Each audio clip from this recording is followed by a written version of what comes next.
Tuloy po tayo sa mga balita. Nasa kustodiya muli ng Immigration Bureau ang Koreanong nakapuga matapos siyang dumalo sa isang pagdinig sa lungsod ng Quezon. Hawak na rin ng BI ang isa pang dayuhang tumulong dito. Si Madeline Villar Moratillo sa balita. Hawak na ulit ng Bureau of Immigration ng isang poganteng Korean na nagkatakas pagkatapos dumalo sa isang hearing sa Quezon City. Ayon kay BI Commissioner Joel Anthony Viado, sina Ikyon ay natagpuan ng kanilang mga operatiba sa isang residential area sa Barangay Pampang, Angeles City sa Pampanga.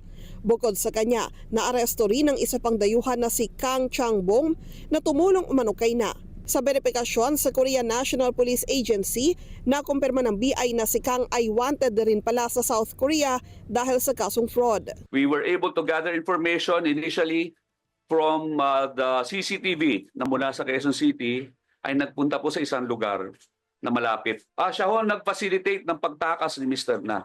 Meron po siya naging kakutsaba na itong ang si Mr. Kang sa labas na nag-arrange ng sasakyan at kung ano na pong arrangements para sa pagtulog.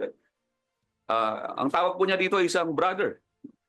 Brother ang tawag niya dito kay Mr. Kang. Dinala na sa detention facility ng immigration sa Camp Bagong Diwa sa Taguig ang dalawa at isa sa ilalim sa mas mahigpit na seguridad.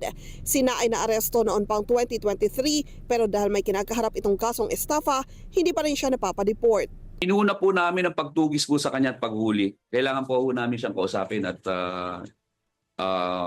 interoguhin tungkol dyan sa bagay na yan. Kasi kung meron nung ganyang pangyayari, kailangan malaman po namin at alamin kung sino yung mga nakatanggap at para maparusahan din. Kung mapapatunayang demanda-me scheme ito, hihilingin anya nila na mabasura ang kaso laban kay na para maipareport agad ito pabalik ng South Korea. Una rito, sinibak na ng BI ang 3 nilang tauhan na sangkot sa pagtakas nina. Aalamin din nila kung may iba pang sangkot rito. Dapat po yan, pagkalabas, diretso na sa pinanggalingan, sa detention facility namin. Any side trip po, bawal. Kain, bawal. Bukod sa kasong administratibo, naharap rin sila sa kasong kriminal. Madeline Villar Moratillo para sa Mata ng Agila. Matatag, matapang, matapat. Maraming salamat sa inyo pong pagsubaybay sa Mata ng Agila Primetime. Para malaman ang matatag, matapang at matapat na mga balita, i-follow lamang at mag-subscribe sa @Net25 TV.